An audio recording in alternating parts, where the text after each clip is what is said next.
article 319 bu code pénal bi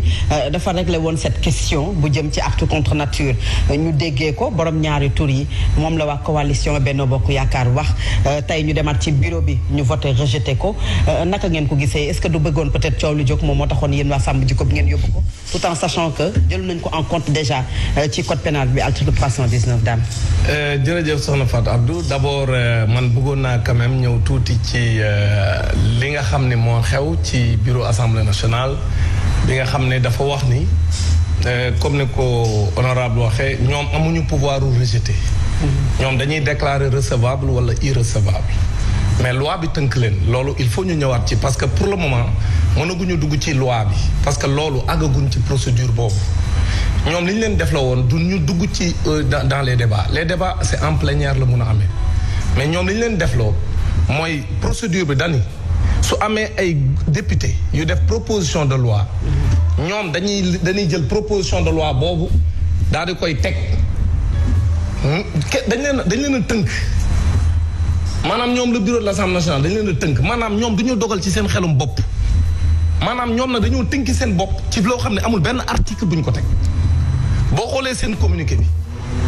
parce que loi bi li mu wax lu leer la et député honorable député wax na ko sànq ñaari critère rek lañ mën a sukkandiku pour rejeter une proposition de loi maanaam pour déclarer ko irrecevable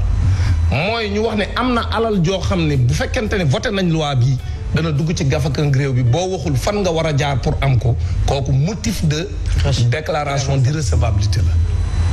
bu fekkente ni tamit ñëw nga mu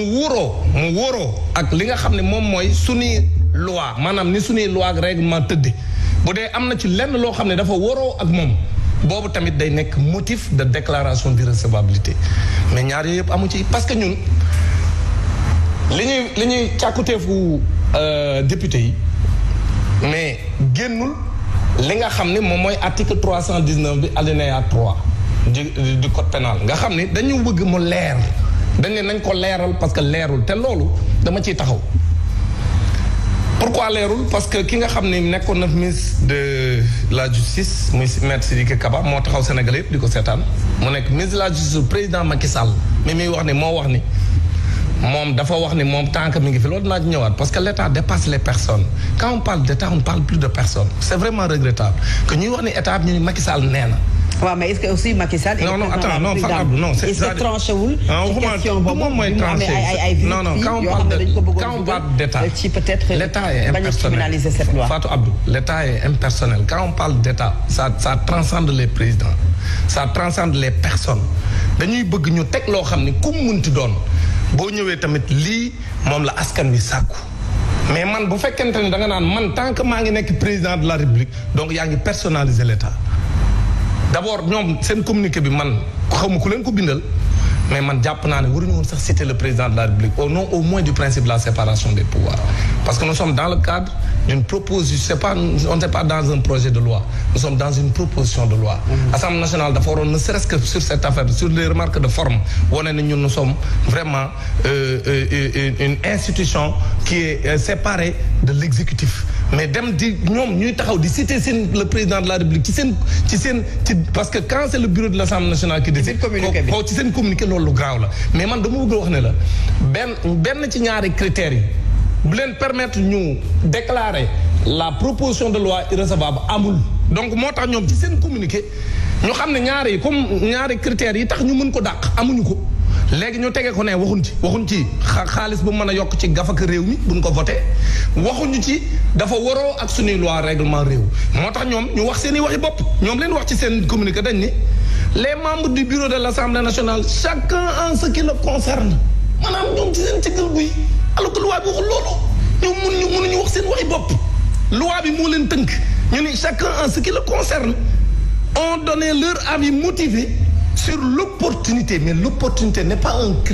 un motif de rejet l'opportunité maanaam ndax war nañ koo def actuellement waruñu koo def loolu bu ñu demoon plénière député yi jël parole bu boobaa plénière bi mën na ni ñoom rejeté nañ ko il devait être courageux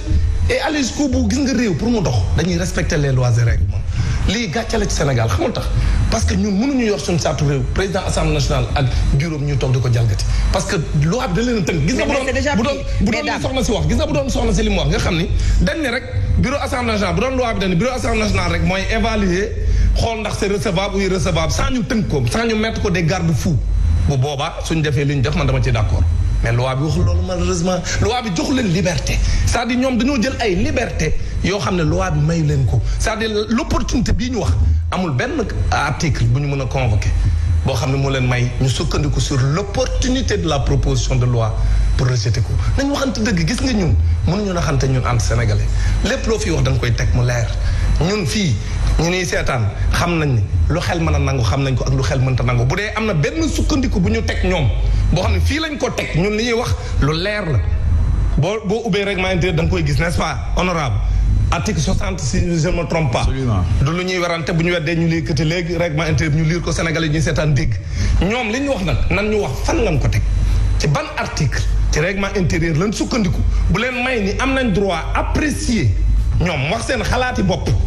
teg ko ñoom ci opportunité maanaam ndax jot naag jotul ak est-ce que contexte bi laaj na ko laaju ko loolu ña ngay wax seen waxi bopp te waxi bopp amul ci droit mais léegi daam rapidement balaa ñuy jox peut-être honorable député Mamadou Lamine Diallo article 319 bu code pénal bi dafa teniroon déjà en compte cette loi li nga xam loolu ñu koy wax Fatou Abdou ñoom ñu koy wax est-ce que tey peut-être du voilà donc sur la forme ñoom ci forme lañ leen yamloo woon bala ñuy dugg ci fond bi ñoom nag ñu dem jaxase forme baak fond baak lépp di wax ci lépp di wax ay non article ba daanu lii loolu débat yi ñoo ko mënoon a joxe parce que ñoom loolu la ñu xalaat am na yeneen député yu xalaat leneen donc c'est au niveau des débats que les gens pouvaient faire ça mais man dama bëgg wax ni article boobu venons-en à cet article l'article 319 alinéa 3 alinéa 3 bi xam nga lu mu wax dan acte contre nature ak acte impudique loolu moo tax ñi contrairement ak li honorable wax kun fi jàpp dañ lay bàyyi xam nga dañu lay bàyyi parce que juge pénal bi amul ay éléments de précision parce que interprétation la ñuy bañ ci code pénal xam nga code pénal dañuy bëgg